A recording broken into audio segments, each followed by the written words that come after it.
Yeah, welcome back everyone.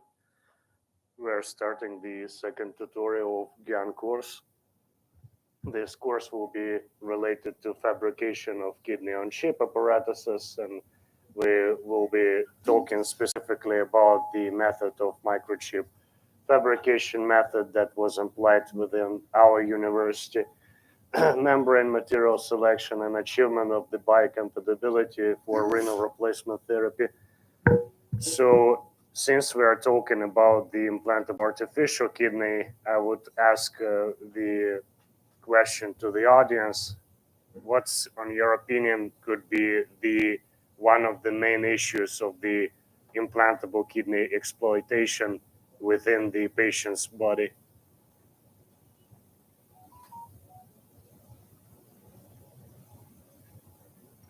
Well, considering that we have to interact with blood.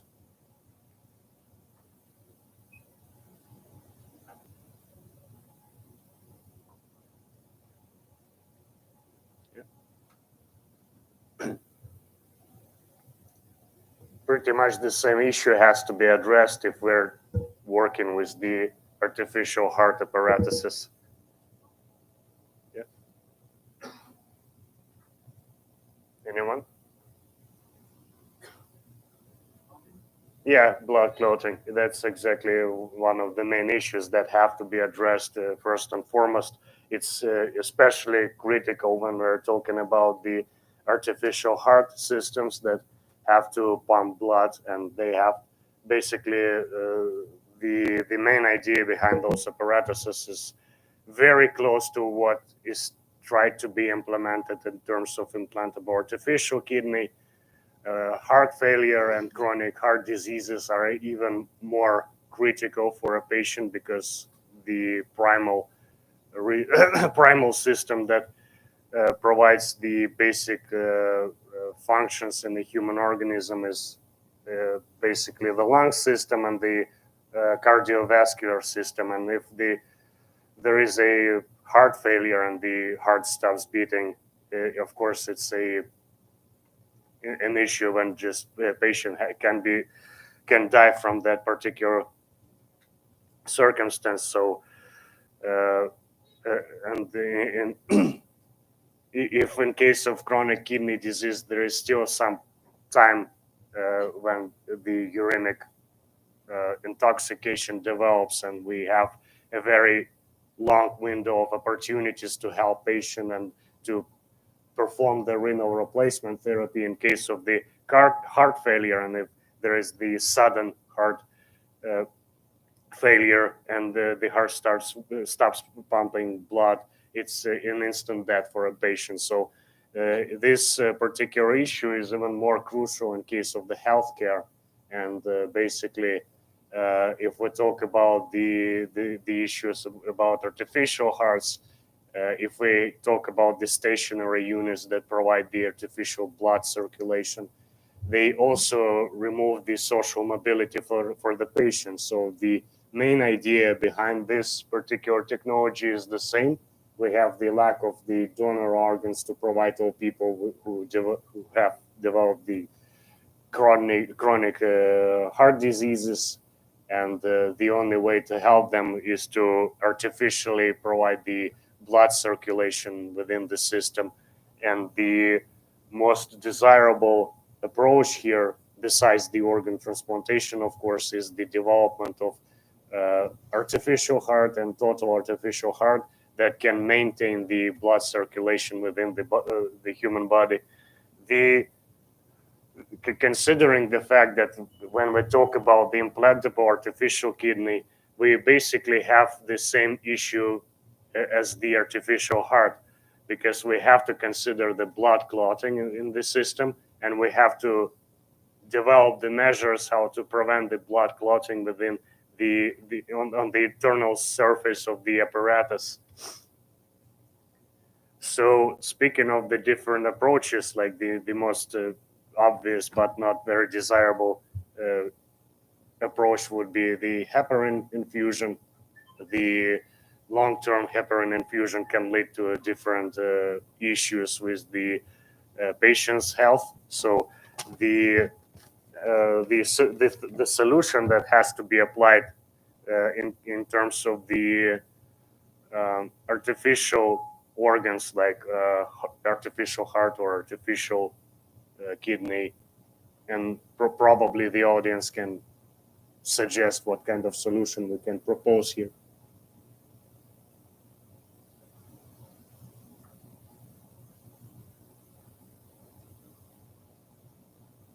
If we have no option to constantly infuse the heparin in the blood system, and we have some part of the device that interacts with blood, what could be done to prevent clotting within this system?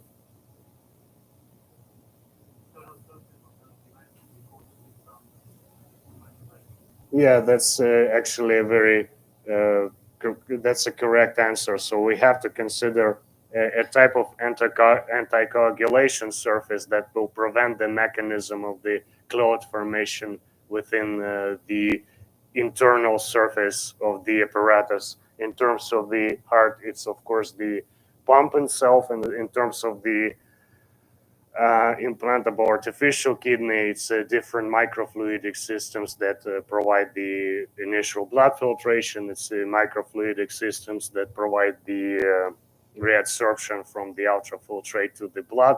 So we have a lot of parts of the implantable kidney that have a direct interaction with the human blood.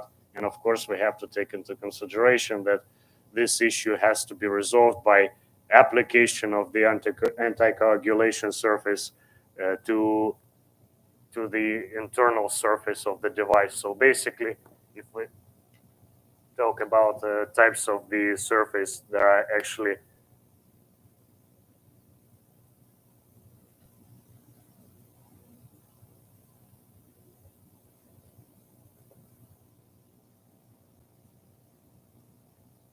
three groups, main groups of the anticoagulation surfaces that can be applied. It's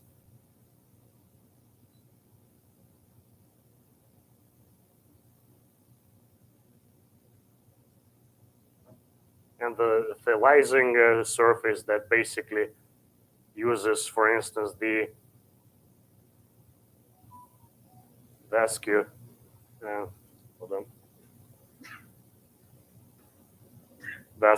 endothelium as the surface of as the biotissue that deposited on the internal surface of the apparatus.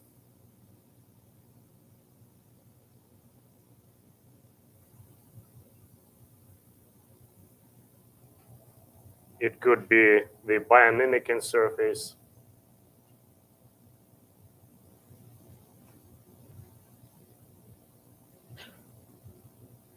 a type of artificial film or artificial surface that basically imitates the biological surface of our internal system, and basically that could prevent the further growth or further formation of clothes. And it's a bioinert surface.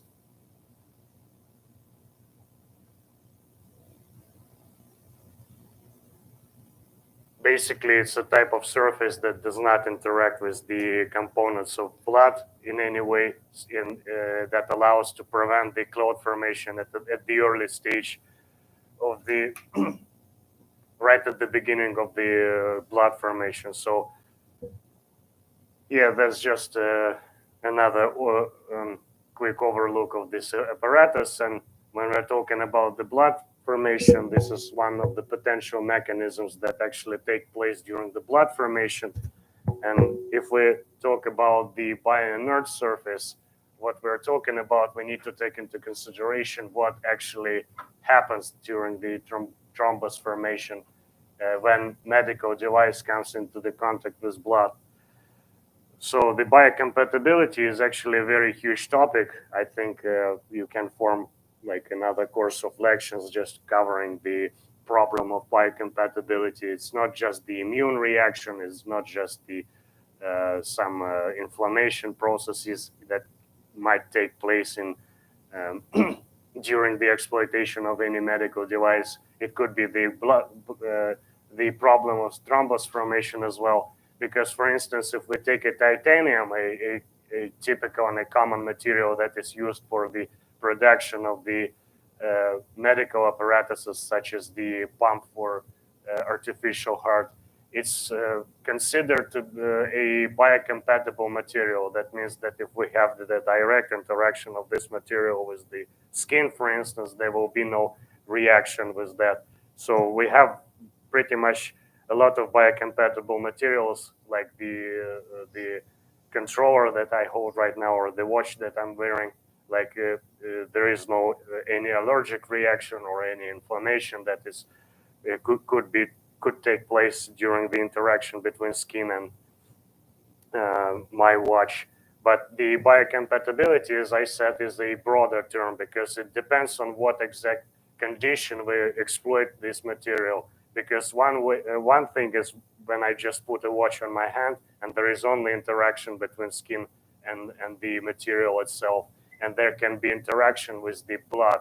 And the blood is a very complicated tissue of the human organism, a connective tissue that basically has a very wonderful property to distinguish between the tissues that are natural to us, that are our own tissues, and any material that is alien to our organism. So even if we consider the most biocompatible materials we can think of, like titanium, or even more complicated materials that basically should not create any reaction, the blood actually recognizes that this surface of the medical device is not our own. It's not the blood vessel, it's something else. And that initiates the blood clotting mechanism. And one of the probable one of the mechanisms that take place to the clot formation is basically can be divided on the following stages. So on the first stage, we have the adhesion of the first protein layer that consists of the small size proteins. So we basically talking about the albumin. So this leads to the adhesion of these albumins to the surface layer. Then on the second stage, there is a displacement of the first protein layer by high molecular weight proteins. And that basically leads to the irreversible changes of the proteins. So there is a modification of these big proteins like fibrinogen that then interacts with the platelets, and that leads to the activation of the blood coagulation by means of the activation of the adhesion of the platelets. So that's basically one of the mechanisms that leads to the thrombosis formation. And the wonderful property of our blood, just like I said, no matter how hard we work on biocompatibility of the device that we want to present, the organism always has to means to recognize that something is off, if something is not right. So if something is wrong, the organism will start dealing with that.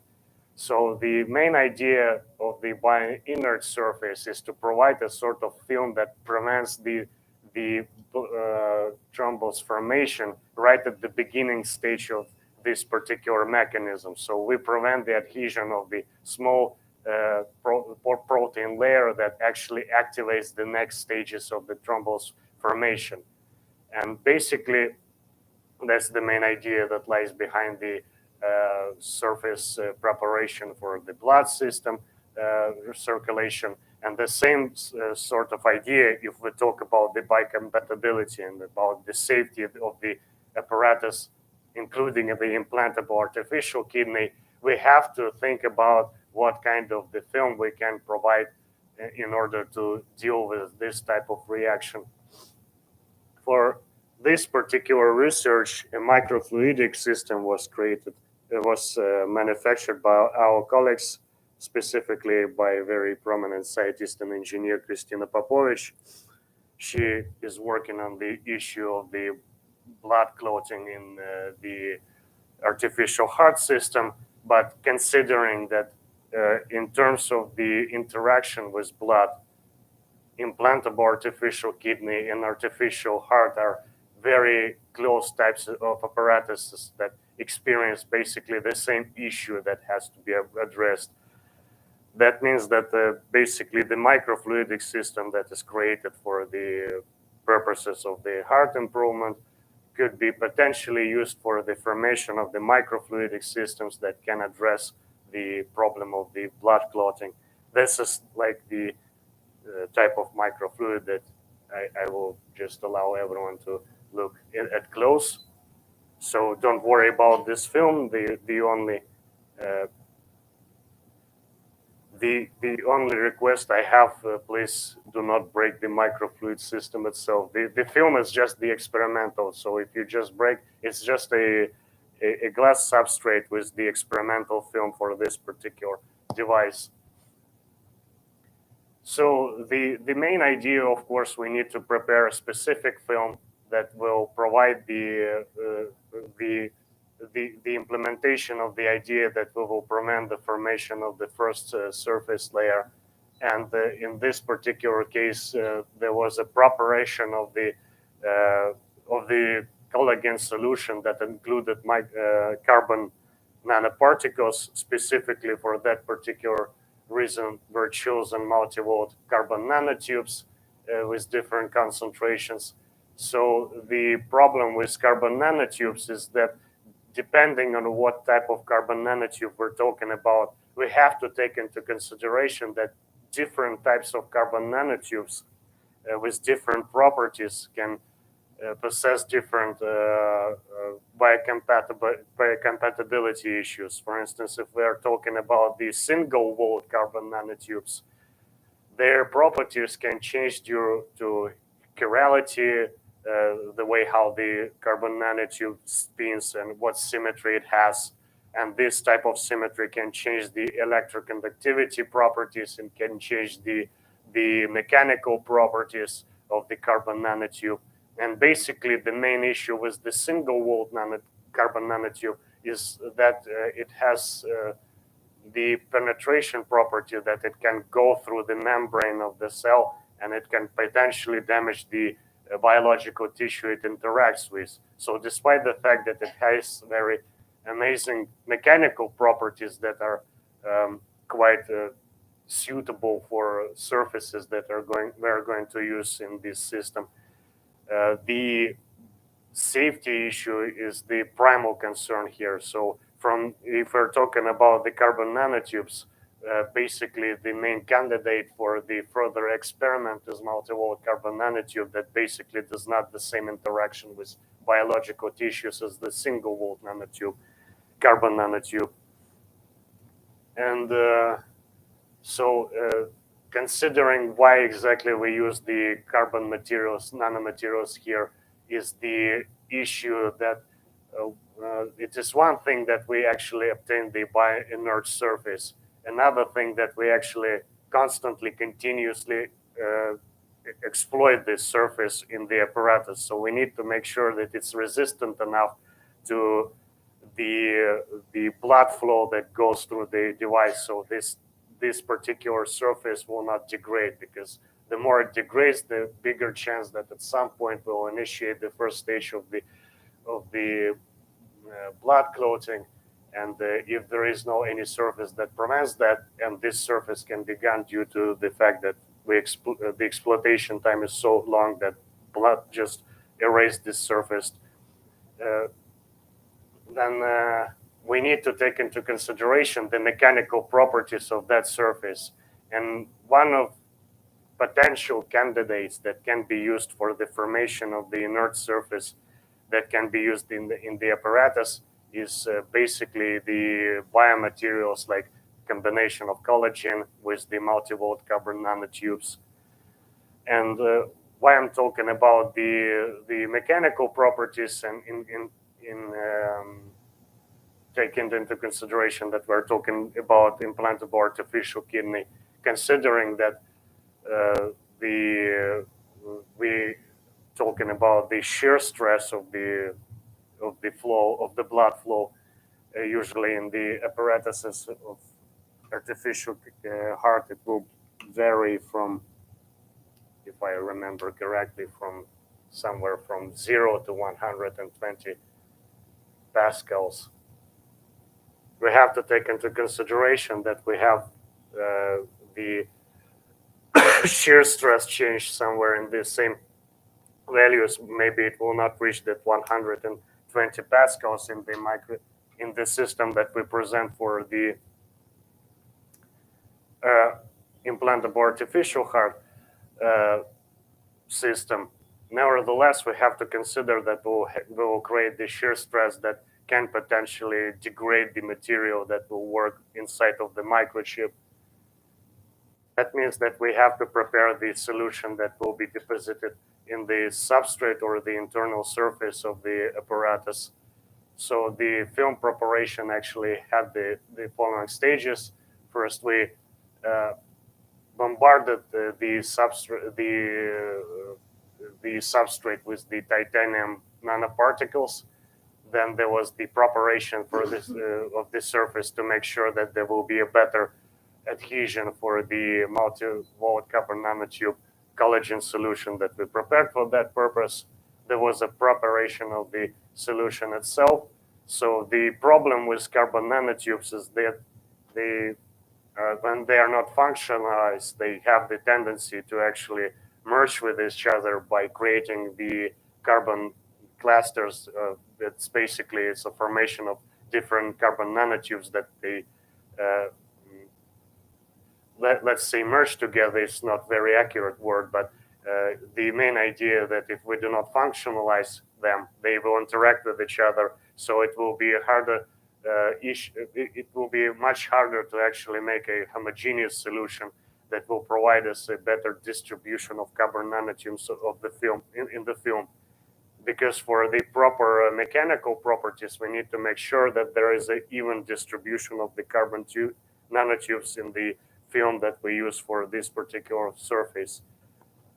So there was a functionalization of the carbon nanotubes, and the final solution that contained the 0.0 weight percent of the carbon nanotubes used for the further distribution of that film across this substrate that we've just prepared at the first stage.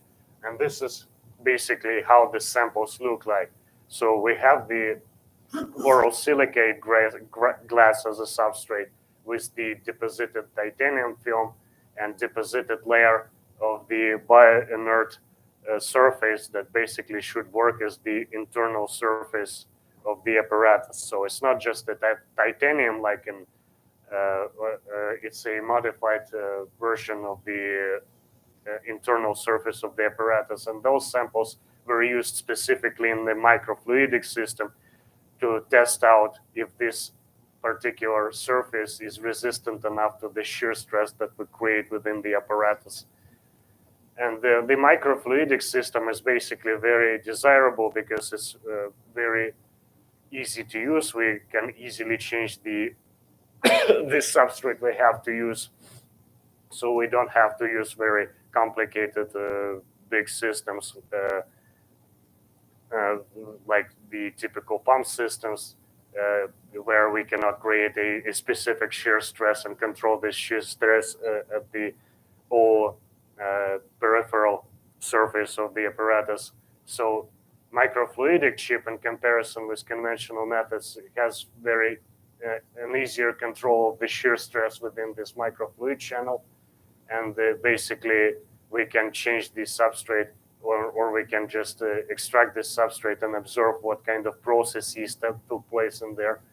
And this microchip can be potentially upgraded for the microfluidic system that can be used for implantable artificial kidney device. So basically, this particular microfluidic chip was, of course, made in terms of the test of for artificial heart, but the basis of this technology can be further developed for the microfluid chips that can be worked for organ on-chip manufacturing for implantable artificial kidney. So the main idea was to create a proper substrate and the proper microfluid system with the microchannel for the circulation of the fluid within the microfluid chip. And that's basically a plate based on polydimethyl siloxane with the form channel within. So there was basically a scaffold for that where we just created the form for the microfluid flow that we wanted to implement inside of this particular material, and then we just added the material that created a specific form of the microfluid channel. And that's the experimental surface that we're working with. And in order to create the hermetic properties to make sure that there is no leakage of the liquid or there is no contamination with different gases that actually dissolved in air, we need to make sure that there is a solid connection between the microfluid channel and the surface. So basically, that's the first the initial implementation of this system. So we have the fixation of screws that basically create the pressure hard enough to make sure that there is no leakage of the solution. And there are pipes to acquire the constant circulation of the fluid within the system. Yeah, this is basically the idea how the channel itself was formed. So there is a specific mode for two-component solution of polyethylene oxide that was created by means of the 3D printing. So there is a form basically that provides the formation of the microfluid channel. So when we actually add the polydimethyl siloxane inside of that form, and when this particular material becomes solid, we just remove that form and we acquire the microfluid channel with the properties that we need for the experiment. For that purpose, to make sure that to test the films that we want to use as the potential candidates for bioinert systems, the following test equipment was assembled. So basically, we have the microfluid circulation through the microfluidic channel. With the entire system was actually hermetic. So we needed to make sure that there was no leakage or any contamination of the system within the circulation unit. And there were different equipments that controlled the direction of the flow and the type of the flow that we experienced during the whole test. So we had the opportunity. Yeah, bless you.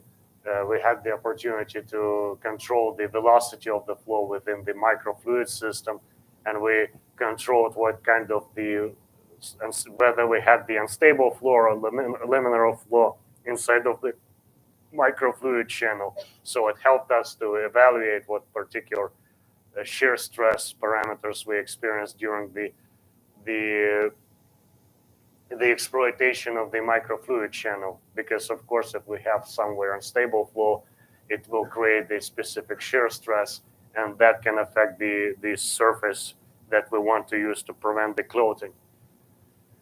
And yeah, for that reason, we used the solution that imitated the blood in terms of the pH value and the albumin concentration. And the albumin was chosen as the type of the small-sized protein. Just to remind the main idea, the first thing that we have to prevent is the formation of the first protein layer. That's the small-sized proteins, usually albumin, that initiate the further stages of the blood clotting. Excuse me, my nose is a little bit stuffy. For that reason, we use the phosphate buffer solution that actually provided us the accurate value of the blood pH. It's about 7.3 in that case, and we had a concentration of albumin that varied somewhere between 20 to 40 grams per liter. Basically, it's the range that can be absorbed in a human blood. And on these stages, what was the main advantage of this particular microfluid system? It's very easy to assemble, so we can stop the experiment at any stage we want to control. So if we need to control the integrity of this surface, we can actually disassemble it every single hour and check what particular processes take place on the surface of the film that we're using as a test subject. And basically, those are just different types of the films that were used in this experiment, and the different concentration and different compositions of this film basically provided different results. So the best result was achieved for collagen multi-volt carbon nanotube with additional substrate that increased the resistivity of the surface to the shear stress. So in terms of that tutorial, basically the main idea is the manufacturing of this microfluid channel, and that's basically this microfluid channel provides a better an easy to use experimentation process that provides us to test multiple subjects in terms of how resistant they are to the shear stress, and whether they provide an adequate prevention of the albumin formation. Yeah, for further reading, I strongly recommend the article provided by Kristina Popovich. So basically, this tutorial was based on their experimentations that they did in the laboratory. That's the stability and thrombogenicity analysis of collagen. Why exactly we observed this particular issue is because one of the main biocompatibility issues, if we talk about the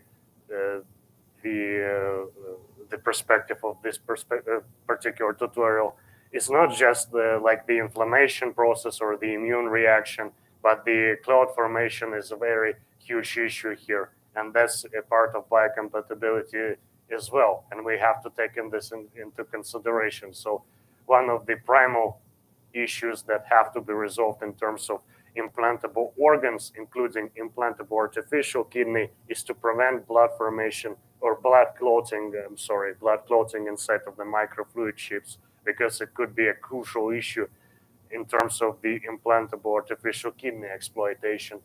And of course, this material was also published in the micro and nano systems that were with editors like Professor Kaushik Guha and Pashka Gavade. I'm sorry if I butchered that name. That was not my intention. I'm sorry. So yeah, for better outlook for this particular tutorial, you can address this literature. And thank you for your attention. If you have any question in regards of that tutorial, I will be glad to answer them.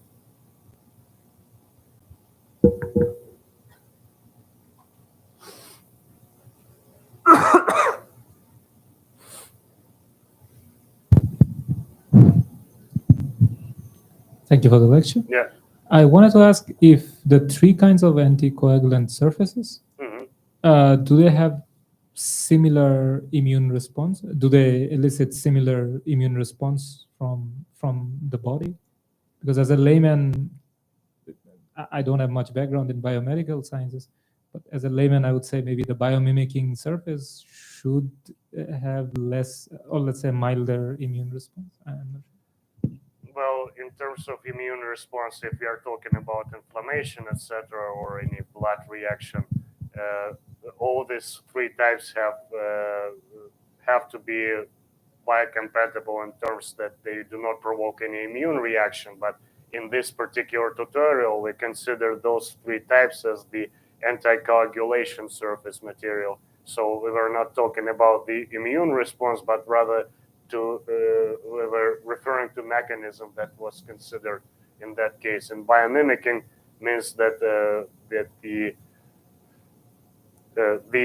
endothelial surface is basically a biotechnology where we make the vascular endothelium layer that basically is the like a natural or familiar for the blood, so the blood will not proceed with the blood clotting process on that particular layer. The biotechnology, considering it can be a desirable option, it's still a very complicated and time-consuming process. We have to consider the immune response in that particular case, because even if we extract the vascular endothelium by means of biopsy, there might be a chance of the immune response. But basically, why this option is so desirable, because we have these types of cells in our organism, and blood actually recognizes that's a part of our organism, and of course it will not actually provoke any type of clotting. The biomimicking surface, from my understanding, is an attempt to imitate basically the type of cells that we have inside of our organism. So we are trying to mimic any specific surface in the terms of composition and the way how the blood will react in the contact of that surface. Well, biotechnology, of course, is not my direct field of expertise, but there can be some issues with that there is always a probability that there will be a clot formation even on biomimicking surfaces. And bioinert surfaces, while they do not look that exciting as the biotechnology, for instance, the main idea of these surfaces is just to prevent the adhesion of the protein layer, to prevent the other stages of the blood formation. So basically, the main issue, that is that people try to resolve with this particular anticoagulation surface is to prevent the blood clotting within the device. They just exploit the different strategies for this, and the core difference between those two steps and those two methods and bioinert surfaces, that bioinert surfaces has to prevent the formation of the initial protein layer that will lead to other stages of the blood clotting. But of course, they have to address the issue of the immune response. It's just a different topic, and it requires a different type of experiments to make sure that the interaction with any biological tissue will not provoke any type of immune response or inflammation, etc., and so on. This is just a small part that we covered, that a small issue of biocompatibility that we have to take into consideration here.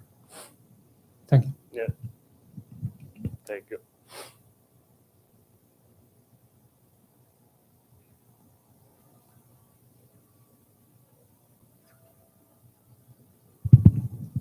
Sir, what is the cost associated with the microfluidic chip you have provided? The cost of manufacturing. Yes, sir. Oh, since it's a test microfluidic chip, I will not be able to properly estimate the full cost of the process. The main issue here is to acquire the domestic products that can be used in the manufacturing, because if you order some parts of the microfluid channel from abroad, it's usually a very expensive thing. And this, considering this is a test chip, I'm not ready to provide an economic evaluation of how much budget was spent on manufacturing this particular test chip. But the main concern is the acquiring of the domestic products, because it's usually a big issue if there is some economic sanction war. The manufacturing of a specific object can be blocked by the sanction that prevents some components to come in. Thank you, sir. Yeah.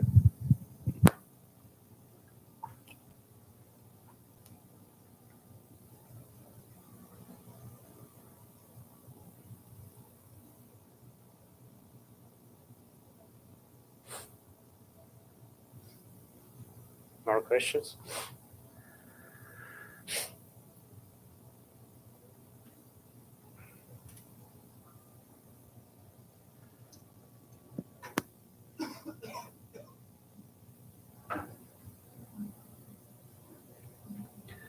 Yeah, so basically tomorrow I'm going to summarize just the main ideas of this lection course. There will be another very diluted lection about the AI application, and then we will observe, or rather review, the current prototypes of artificial kidneys that exist in terms of implantable artificial kidney technology. So we cover some biotechnological approach, and there is one prototype that does not exploit the biotechnologies. I will try to cover that during the final lection as well, and I will try to provide the literature that I used during the formation of that course, so you will be able to address it outside the course if you're interested in some particular topics that you will want to explore further. Yeah, and that's basically the end of my tutorial. If you still have any questions, I will be glad to answer them. Yeah.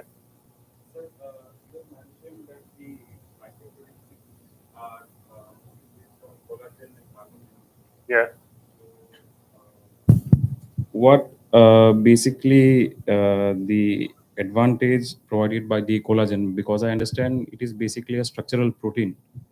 Yeah. Yeah. So from what our colleagues were trying to do is to achieve the basic biocompatibility property of this particular film, and multi-walled carbon nanotubes are basically the type of carbon structure that provides the mechanical resistivity of this particular film.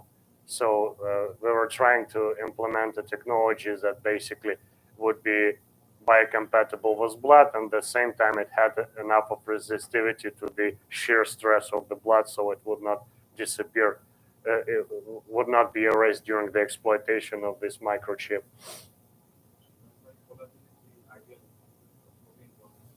Well, yeah, at least our colleagues consider that a good candidate for that particular purpose. Thank you, sir.